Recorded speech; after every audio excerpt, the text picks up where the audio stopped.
સુરત શહેર વિસ્તારમાં રોડ અકસ્માત અટકાવવા સુરત પોલીસ કમિશનરનું એક્શન પ્લાન. સ્થાનિક પોલીસ સાથે ટ્રાફિક પોલીસ હવે હેવી ગાડીઓ પર દંડ કરવાને બદલે તે જમા કરાવવાની શરૂઆત કરવામાં આવી. નો એન્ટ્રીના સમયે શહેર રસ્તા પર દોડતી ગાડીઓ જમા કરવાની શરૂઆત કરવામાં આવી છે. અત્યાર સુધી 500 અને 1000નો દંડ ભરી ભારે વજનવાળા જે વાહનો છે, ભારે વાહનો છે, તે રસ્તા પર દોડતા હતા. પરંતુ હવે પોલીસે જાહેરનામાનો ભંગ બદલ ગુનો માલિક અને ડ્રાઈવર પર નોંધવા સાથે ટ્રકો જમા કરાવી લેવા તેમજ આરટીઓનો મસ્ત મોટો દંડ આપવા માટેનું આખું પ્લાન ઘડવામાં આવ્યો છે. તો અકસ્માતોની ઘટનાને લઈને આ અભિયાન શરૂ કર્યું છે.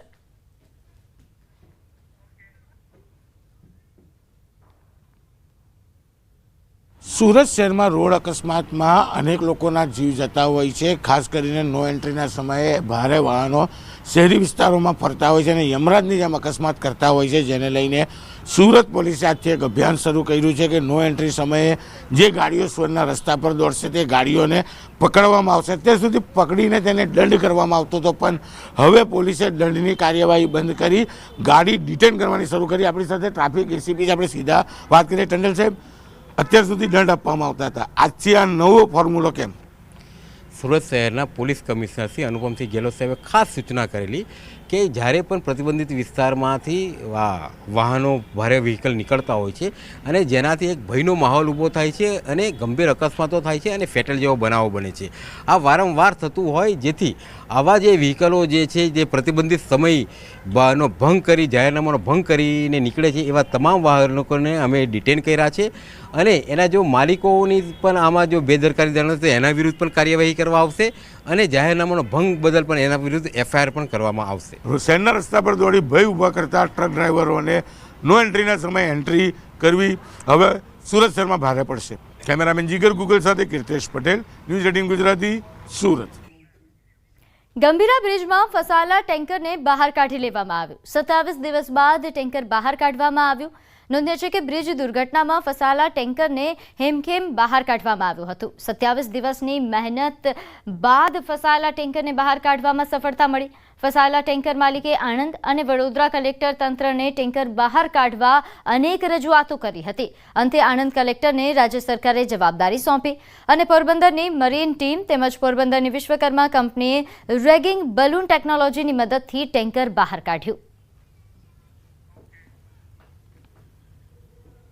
આણંદ જિલ્લાની ગંભીરા આંકલાવ બ્રિજ દુર્ઘટના 22 જેટલા લોકોના મૃત્યુ. ગત 9મી જુલાઈએ આ દુર્ઘટના સર્જાઈ હતી. ગંભીરા બ્રિજ તૂટ્યો હતો, 22 જેટલા લોકોના મૃત્યુ થયા હતા અને એમાં એક ટેન્કર ફસાઈ હતી. એ ટેન્કરને કેવી રીતે બહાર કાઢવી એ આણંદ જિલ્લા કલેક્ટર માટે ખૂબ મોટો પ્રશ્ન હતો. ટેન્કર માલિકે વડોદરા કલેક્ટર, આણંદ કલેક્ટર બંનેને રજૂઆત કરી. છેવટે રાજ્ય સરકારમાં રજૂઆત કરી.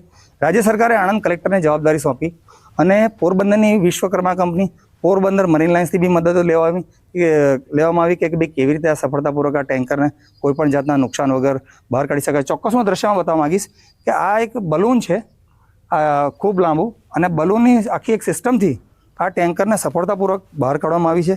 લગભગ ગઈકાલે રાત્રે લગભગ 2 થી 2.5ના ગાળામાં સફળતાપૂર્વક આ ટેન્કરને બહાર કાઢવામાં આવ્યું છે. ચોક્કસ કહી શકાય કે જે પોરબંદરની વિશ્વકર્મા કંપની છે એના 22 જેટલા કર્મચારીઓ ટેન્કરને બહાર કાઢવા માટે કામે લાગ્યા હતા. એમની જે જુદી જુદી અદ્યતન જે સામગ્રી છે, સાધનો છે, એને લઈને એ લોકો અહીં આવ્યા હતા. હંગામી ધોરણે એમણે આ બ્રિજ ઉપર એક ટેમ્પરરી ઓફિસ પણ ઊભી કરેલી છે અને ચોક્કસ કહી શકાય કે આજે 27 દિવસ જેટલા સમયગાળાઓ પસાર થયા બાદ સફળતાપૂર્વક આ ટેન્કર બહાર કાઢી શકાયું છે. જનક જાગીરદાર, ન્યૂઝ 18 ગુજરાતી, ગંભીરા.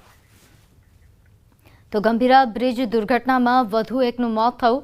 બોરસદ તાલુકાના નાની શેરડી ગામના યુવાન દિલીપ પઢિયારનું મોત.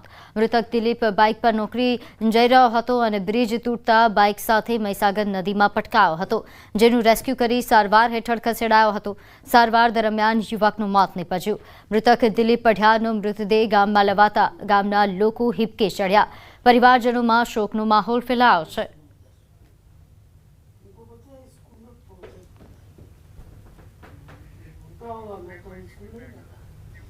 તો મોરબીના રાજપર ગામે હત્યા કેસમાં પોલીસને મોટી સફળતા મળી છે. આ કેસમાં આરોપી મૃતકનો સગો ભાઈ હોવાનો ખુલાસો થયો છે. રાજપર ગામે ઘરમાંથી યુવકનો મૃતદેહ મળી આવ્યો હતો. આ મામલે પોલીસને મૃતકના ભાઈ પર શંકા જતા પોલીસે તેની આકરી પૂછપરછ કરતા તેણે જ હત્યા કર્યા હોવાની કબૂલાત કરી. આરોપીનો ભાઈ કંઈ કામ કરતો ન હતો અને લોકો પાસેથી પૈસા લેતો હતો, જેના કારણે બંને વચ્ચે માથાકૂટ થઈ હતી, જેમાં આ ઝઘડો જીવલેણ બન્યો. આ કેસમાં પોલીસે આરોપીની ધરપકડ કરી લીધી છે.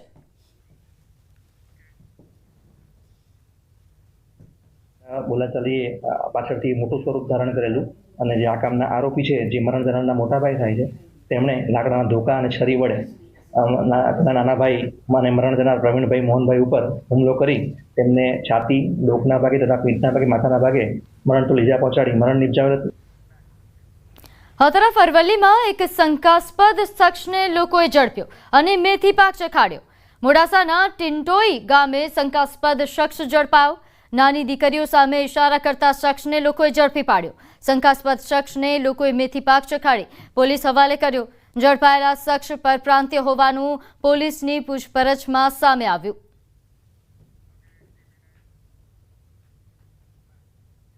અમદાવાદની એક ક્લબમાં બબાલ થઈ. એલિસ બ્રિજની ઓરિયન્ટ ક્લબમાં બબાલના દ્રશ્યો સામે આવ્યા. ક્લબની બબાલના વિડીયો સામે આવ્યા છે, જેમાં એક સિનિયર સિટીઝનને બેલ્ટના પટ્ટેથી માર મારતા હોય તેવો વિડીયો વાયરલ થઈ રહ્યો છે.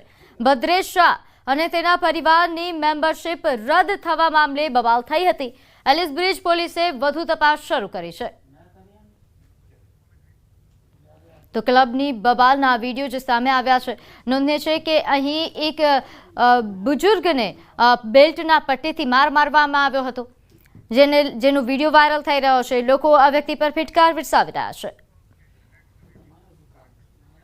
તો અમદાવાદના ઓઢવમાં કન્સ્ટ્રક્શન લિફ્ટનો વાયર તૂટ્યો. 2 મજૂરો 50 ફૂટ ઊંચે લટકી ગયા. ફાયર બ્રિગેડની ટીમે દોરડું નાખીને બંનેનો જીવ બચાવ્યો. તો ઓઢવના દ્રશ્યો છે કે જ્યાં કન્સ્ટ્રક્શન લિફ્ટનો વાયર તૂટ્યો, જેના કારણે 2 મજૂરો ફસાયા હતા, જેનું ફાયર બ્રિગેડની ટીમે બંનેનું રેસ્ક્યુ કર્યું. સફળતાપૂર્વક રેસ્ક્યુ કરવામાં આવ્યું, જેના દ્રશ્યો પણ સામે આવ્યા છે. તો ઓઢવના દ્રશ્યો છે. અહીં આ મામલે વધુ વિગત સાથે આપણી સાથે સંવાદદાતા નવીન જોડાઈ ગયા છે. નવીન, આ મામલે શું વધુ વિગત? પ્રીતિ, જે રીતે ઓઢવ વિસ્તારમાં એક બિલ્ડિંગનું કામકાજ ચાલી રહ્યું હતું, તે દરમિયાન 2 મજૂરો જે ઉપર હતા, ત્યારે કન્સ્ટ્રક્શન લિફ્ટની જે વાયર તૂટી પડતા તે લોકો ક્યાંક ને ક્યાંક ફસાઈ ગયા હતા અને 50 ફૂટ ઉપર ફસાઈ ગયા હોવાથી તાત્કાલિક ફાયર બ્રિગેડને જાણ કરવામાં આવી. ફાયર બ્રિગેડની ટીમે તાત્કાલિક ઘટનાસ્થળ પહોંચીને અને બંનેને જે મજૂરો હતા તે લોકોને બચાવી લીધા છે. કોઈ પ્રકારની જાનહાની નથી, પરંતુ આ દ્રશ્યો ક્યાંક ને ક્યાંક સામે આવ્યા છે તે ખૂબ જ ભયાનક છે, કેમ કે જે રીતે બંને ફસાયા હતા અને મદદ માંગી ત્યારબાદ ફાયર બ્રિગેડની ટીમે બંનેને બચાવી લીધા છે. જી આભાર માહિતી આપવા બદલ. તો અમદાવાદના ચાંદખેડામાં તોફાની તત્વોનો આતંક સામે આવ્યો. મોડી રાત્રે કારમાં આગ લગાવવાની ઘટના સીસીટીવીમાં કેદ થઈ છે. હસ્તિનાપુર સોસાયટીનો આ બનાવ છે, જ્યાં અંગત અદાવતમાં કારમાં આગ લગાડ્યા હોવાના આક્ષેપ છે. ફરિયાદી પોલીસ સ્ટેશન પહોંચ્યા હતા. પોલીસે સમગ્ર મામલે તપાસ શરૂ કરી છે. હાલ આ ઘટનાના સીસીટીવી સામે આવ્યા છે, જે વાયરલ થઈ રહ્યા છે.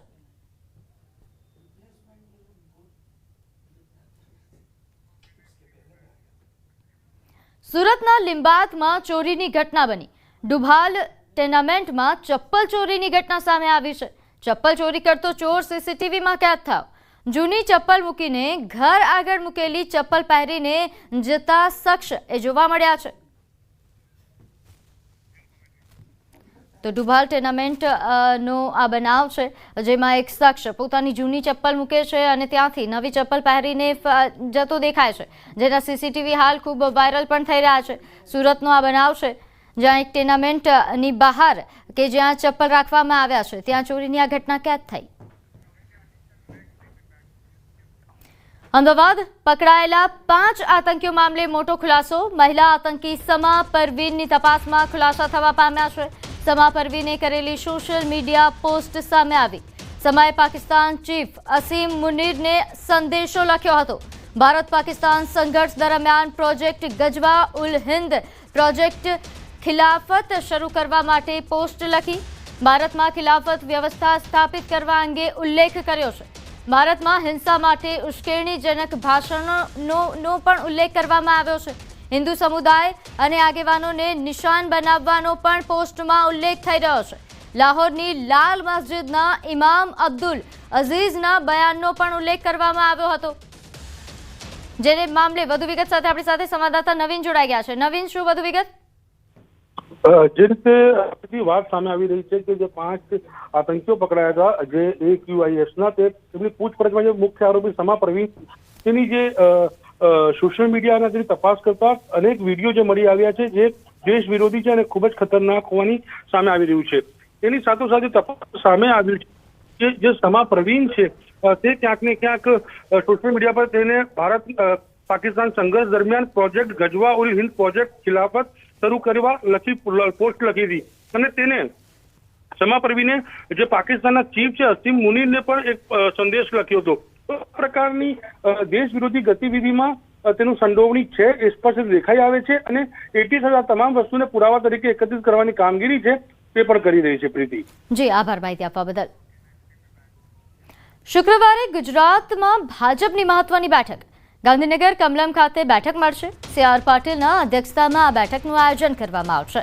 સંગઠન મહામંત્રી રત્નાકરજી અને સાંસદ VD શર્માની વિશેષ ઉપસ્થિતિમાં આ બેઠક મળશે. જેને લઈને વધુ વિગત સાથે આપણી સાથે સંવાદદાતા ગૌતમ જોડાઈ ગયા છે. ગૌતમ, બેઠક અંગે વધુ વિગત જણાવશો?